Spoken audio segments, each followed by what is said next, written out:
Nous sommes, chers amis, le 7 novembre 2019. La vidéo est intitulée « Citoyens et médecins veulent en savoir davantage et avoir le cœur net sur les vaccinations ». Alors, en préambule, il faut que chacun sache que pour être contre ou pour n'être ni l'un, ni pour l'un, ni pour l'autre, il faut savoir. Or, le gouvernement ne sait pas. On lui propose, je parle des laboratoires, on lui propose des mensonges. Les médecins sont très mal formés, très mal informés. Et toujours pareil, on leur prodigue des mensonges. Ils ne connaissent pas le principe de la vaccination. Ce qui fait que personne n'est au courant et la plupart des gens disent « Je suis pour les vaccinations parce qu'elle a sauvé des vies humaines ». Bon, je ne vais pas épiloguer là-dessus, mais je vais simplement vous parler en deux mots du tétanos. Voici le livre de... Je vous le montre. De Jules Tissot, et page 288, il dit ceci. En 1893, Vincenzi établit qu'il n'existe pas d'antitoxine dans le sang d'un homme qui vienne de guérir du tétanos. Or, on savait déjà à ce moment-là qu'une première atteinte de tétanos n'immunise pas l'homme. En effet, J. Courmont et Doyon ont écrit en 1899 dans leur livre « Le tétanos » à la page 70 « Une première atteinte ne confère pas l'immunité ». Puis, à la page 81, « Le sérum de l'homme guéri de tétanos ne contient pas d'antitoxine ». Vincenzi. Nous savons d'ailleurs qu'une atteinte de tétanos ne vaccine pas. Comment voulez-vous qu'un vaccin vaccine et vous protège contre le tétanos? Et pourtant, on vaccine contre le tétanos. Première aberration. Alors, j'ai pris sur Wikipédia la controverse sur le rôle de la vaccination dans l'autisme. Et je lis. Alors, il y aura le texte de Wikipédia en noir et je vous avertirai lorsque je prendrai des arguments opposés en rouge. Alors, sur Wikipédia, la controverse sur le rôle de la vaccination dans l'autisme est à l'origine une controverse scientifique, pédant, portant sur le rôle déclencheur d'une vaccination dans l'apparition des troubles du spectre de l'autisme, TSA, particulièrement forte au Royaume-Uni et aux États-Unis.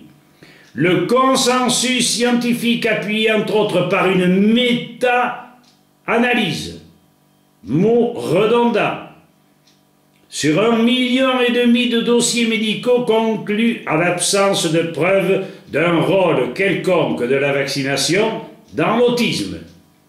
Pourtant, en rouge, tiré d'une lettre ouverte de la part de plus de 100 associations internationales à l'Organisation mondiale de la santé à propos de la sécurité des vaccins du 27 septembre 2018 dit ceci. Un expert du CDC, le docteur William Thompson, a pourtant avoué avoir manipulé les données contenues dans une étude clé concernant l'autisme et la vaccination. Aucune enquête n'a encore été menée à ce sujet. sachant qu'un enfant sur 36 souffre de troubles du spectre autistique. Aux États-Unis, cette étude doit être une priorité absolue et des recherches en laboratoire et de nouveaux essais cliniques doivent aujourd'hui remplacer l'afflux d'études statistiques non concluantes, euphémisme, c'est-à-dire mensongères. En France, le pharmacien Serge Rader s'autorise à penser qu'il y aurait un autiste sur 100 vaccinés, alors qu'en 1970, il n'y avait pratiquement pas d'autistes.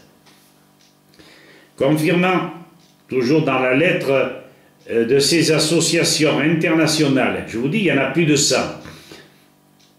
confirmant cette priorité, une commission d'enquête parlementaire italienne a récemment publié un rapport signalant de nombreux cas de décès, de maladies auto-immunes et de cancer auprès de personnels militaires suite à l'administration de vaccins combinés et concomitants. La Commission réclamant davantage de recherche et de mesures de précaution à ce sujet. Le docteur William Thompson a publié une déclaration officielle confirmant que l'étude originale avait montré un lien entre le vaccin ROR, rougeole, oreillon, rubéole, et l'autisme, plus spécialement chez les enfants afro-américains, et que le CDC en avait caché les résultats. Ceci sur Internet, Sens et Symboles. Les centres pour le contrôle et la prévention des maladies, en anglais, Center for Disease Control and Prevention, forment ensemble la principale agence fédérale des États-Unis en matière de protection de la santé publique. Donc, ce que je viens de vous lire sont des fragments de la lettre ouverte de la part de plus de 100 associations internationales à l'Organisation mondiale de la santé à propos de la sécurité des vaccins. 27 septembre 2018, l'a demandé à la Ligue pour la liberté des vaccinations. Jean-Pierre Heudier, président. Il faut également savoir, et ça tout le monde l'oublie parce que ça a été caché, le professeur Louis-Claude Vincent a bien dit que lorsqu'on vaccinait, non seulement les défenses immunitaires baissaient, mais vous changiez le terrain de l'individu et vous le dirigiez sur des secteurs à la fois basiques et oxydés où règnent en maître les virus, donc les cancers. Et je continue le laïus de Wikipédia. 3 théories ont incriminé les vaccins. La première énoncée par le fraudeur scientifique Andrew Wakefield, qui est, ne l'oubliez pas, un gastro-entérologue, et s'est découverte après de longues études. Ce n'est pas un fraudeur. Je continue. Met en cause, en noir, le vaccin contre la rougeole, la rubéole et les oreillons, qui endommage les intestins et provoque le passage de neurotoxines dans le sang. La seconde, toujours de Wikipédia, la seconde implique l'adjuvant thiomersal, toxique à haute dose pour le système nerveux central, qui provoquerait des troubles neurodéveloppementaux. Enfin, l'injection combinée de plusieurs vaccins a été suspectée d'affaiblir le système immunitaire. En rouge, suspicion de la preuve du docteur, du moins, pardon, la suspicion de la preuve est apportée par le docteur Suzanne Humphrey, voir sa vidéo, et le professeur Louis-Claude Vincent, preuves irréfutables par la bioélectronique.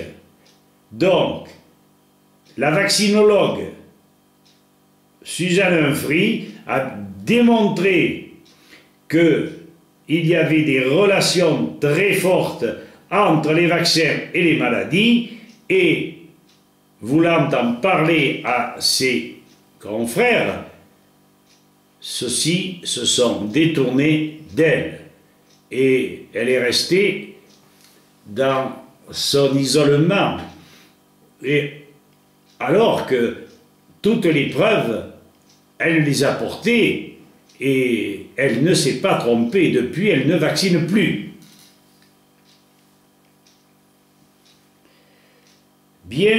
Alors je continue avec Wikipédia, en noir. Bien qu'une implication génétique soit démontrée, les causes exactes de l'autisme restent inconnues. Tu parles. Partageant une peur de la vaccination, les citoyens britanniques se sont surtout mobilisés contre le ROR, alors que les citoyens américains se sont opposés à la présence du thiomersal, l'adjuvant.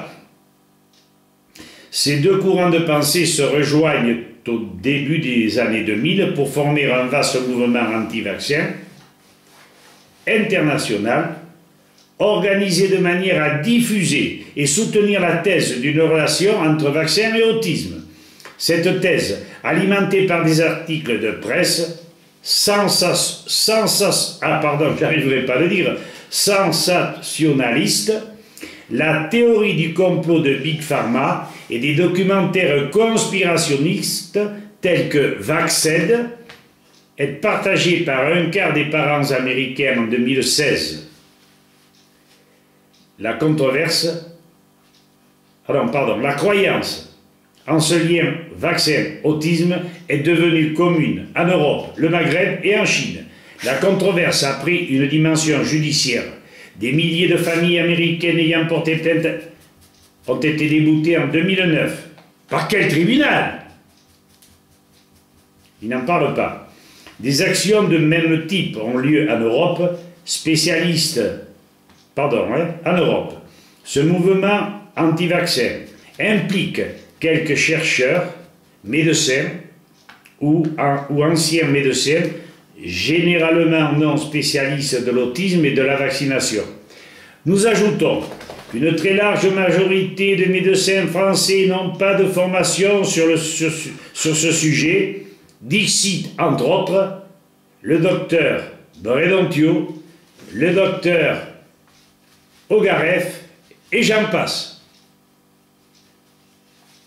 Alors je continue sur Wikipédia, tels que Henri Joyeux, des personnalités politiques telles que Donald Trump avant sa présidence des États-Unis et des célébrités politiques non médiatiques dont l'une des plus actives est l'actrice américaine Jenny McCarthy.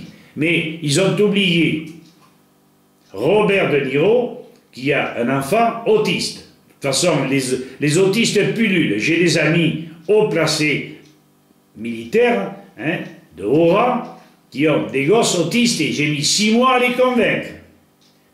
Cette controverse pose un problème de santé publique en raison de la baisse de la couverture vaccinale et du retour d'épidémies de rougeole dans des pays occidentaux. C'est ce que dit Wikipédia. Et nous rétorquons, la rougeole est au dire des professionnels une maladie bénigne permettant à l'enfant, l'ayant eu, la rougeole, ou au contact de rougeoleux, d'être immunisé à vie. Par contre, vacciner peut fort bien inciter le virus à muter et pouvant par la suite provoquer une rougeole beaucoup plus tard et dangereuse. Voilà, moi j'ai résumé au possible pour vous mettre la puce à l'oreille. À présent, faites-en donc ce que vous voudrez, mais il fallait que vous sachiez cela. Je vous remercie de votre attention. Sachez qu'aujourd'hui, nous sommes le 7 novembre 2009. À bientôt, chers amis, et surtout ne m'en veuillez pas d'essayer de vous être agréable et surtout de vous donner des informations qui tiennent la route, parce que moi, je n'aime pas mentir. Et ça fait 40 ans que je me bats. Et je ne lâcherai pas. Et je ne serai influencé par personne. Un jour, on dira, monsieur, vous êtes un complotiste. Et moi je répondrai, et vous, vous êtes de vulgaires trous du cul. Merci.